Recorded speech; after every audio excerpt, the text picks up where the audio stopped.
ఈశ్వరుడు. ఈశ్వరుని ఎలా భావించాలి?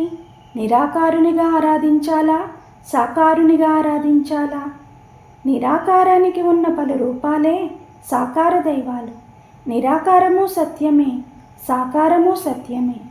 వ్యక్తి దేహమే తాను, జీవితం అందులోని సుఖదుఖాలు తనవి అనుకున్నప్పుడు, తాను వేరు భగవంతుడు వేరు అనుకున్నప్పుడు దానిని ద్వైతభావం అంటారు.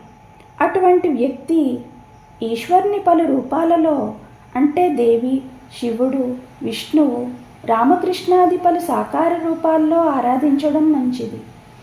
కానీ తాను ఆత్మస్వరూపిణి అని, దేహాదులు జడం అని సాధన వల్ల కలిగిన అంతఃకరణ శుద్ధితో తెలుసుకున్న జ్ఞాని అంతటా అన్నిటా పరమాత్మను దర్శించగలుగుతాడు.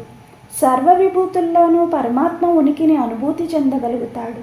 అతడికి భేదభావం అనేది నశించిపోతుంది. భక్తుడు భగవంతుని చక్కగా ఆరాధించే విధం ఏమిటి? భగవాన్, మీరు భగవంతుని ఏ విధంగా చక్కగా ఆరాధించాలనే యత్నం కాక అంతా ఆయనకు అర్పించి ఆరాధించకూడదా? మీ ప్రతి తలంపు, మీ ప్రతి పని ఆయన క్రియేనని తెలుసుకోవచ్చు కదా. తలంపు అంటే ఆలోచన అని అర్థం. మనకు తెలియకుండా భగవంతుడు మన పవిత్రమైన పనుల్లో చేరి వాటిని పరిపూర్ణం చేస్తాడు. గురువు ఉపదేశించేటప్పుడు ఉపదేశిస్తున్నాననే ఆలోచన లేకుండా ఉంటారు. కానీ ఆయన సన్నిధిలో సంశయం కలగడం సహజం. కానీ అది వ్యక్తం చేసే లోపలే వారి నుంచి దానికి సరిపడే సమాధానం వచ్చి సంశయాన్ని నివారిస్తుంది. ఆయన మాట ఎప్పుడూ తప్పిపోదు. సద్గురు తన హృదయాన్ని భగవంతుని యందు ఉంచుతాడు. ఏదీ తానొక ప్రత్యేక వ్యక్తిగా చేయలేదని తెలిసి సంశయాన్ని నివారణ చేయడానికి తానే కారణమని భావించక, నేను నాది అని చెప్పక, ప్రతి భావనలోనూ పనులలోనూ భగవంతుణ్ణే దర్శిస్తూ సంశయం నివారించానని గొప్పతనం చూపక, ఆ సంశయ నివారణ దైవశక్తి వల్ల కలిగిందనే అనుకుంటాడు. ఎవరు ఈ సుఖాన్ని అనుభవిస్తున్నారు? భగవంతుడే సుఖస్వరూపుడు. మనం అనుకుంటున్న ఈ నేను ఎవరు? నేనే దైవం, దైవమే సుఖం.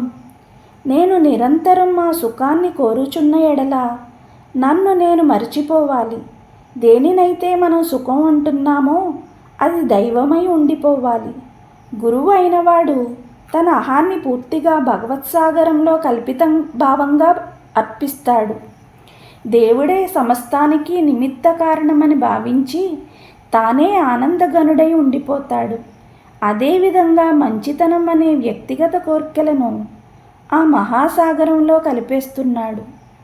ఏ పని తన పనిగా భావించక అహాన్ని నిరసించి దైవార్పణ బుద్ధితో ఆ సద్గుణమే తానై మిగిలి తన వద్దకు వచ్చిన వారినందరినీ అనుగ్రహిస్తాడు. అతడు సకల కళ్యాణ సుధాముడు. ఇదే నిజమైన పూజా విధానం యొక్క ఫలితం. భక్తుడు ఎప్పుడైతే నేను పరిమితం లేనివానికి పరిమితి కల్పిస్తూ, రూపం లేనివానికి రూపం కల్పించి భగవంతుడు అని కొలుస్తూ, ఆ విధంగా నేను తప్పు చేస్తున్నాను అనే భావన నాకు కలుగుతోంది. మళ్ళా అదే సమయంలో నేను భగవంతుని నిరాకారంగా పూజించలేకపోతున్నాను కదా అనే బాధ కూడా పడుతున్నాను. భగవాన్, నీవు ఒక పేరుకు సమాధానంగా జవాబిస్తున్నప్పుడు భగవంతునికి ఒక నామం రూపం కల్పించి పూజించడంలో తప్పేముంది? నువ్వు ఎవరో తెలుసుకునే వరకు భగవంతుణ్ణి నామరూప సహితంగానో లేక నామరూప రహితంగానో పూజించుకో. భక్తుడు భగవంతుని త్రిమూర్తిగా భావించి పూజిస్తున్నారు కదా. విష్ణు వైకుంఠంలో ఉన్నారని భావిస్తున్నారు. వైకుంఠం నిజమైన లోకమా, లేక ఈ ప్రపంచం వలె ఉంటుందా, లేక అది కల్పితమా? భగవాన్, నీవు, ఇతరులు, జగత్తు నిజమైతే విష్ణువు, వైకుంఠం ఎందుకు నిజం కాదు? ఇది నిజమనుకున్నంతకాలం అది నిజమే. భక్తుడు బ్రహ్మ సత్యం, జగత్మిథ్య అనే అద్వైత సిద్ధాంతం ప్రకారం మాట్లాడటం లేదు.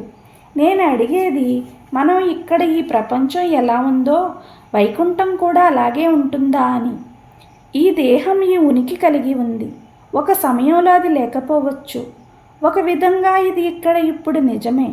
అదేవిధంగా వైకుంఠం కూడా నిజమా? అది నిజంగా ఉందా? భగవాన్: ఎందుకు ఉండకూడదు? భక్తుడు: మహావిష్ణువు, శివుడు మొదలైన వారి జీవకోటిలో చేరినవారా? భగవాన్: జీవులు ఉన్నారు, ఈశ్వరుడు ఉన్నాడు. జీవులు మాత్రమే సత్యం కాదు.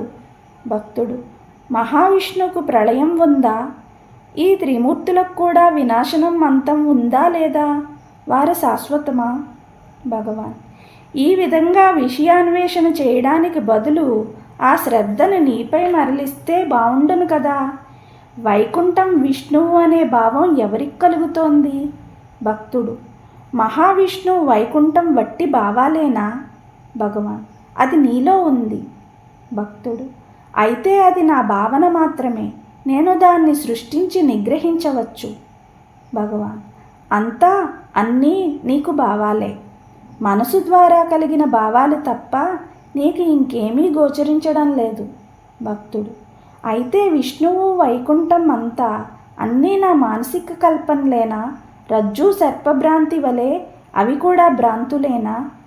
రజ్జు సర్పభ్రాంతి అంటే, రజ్జు అంటే త్రాడు. త్రాడును చూసి చీకటిలో సర్పమని భ్రమపడతాం. దీన్ని రజ్జు సర్పభ్రాంతి అని అంటారు.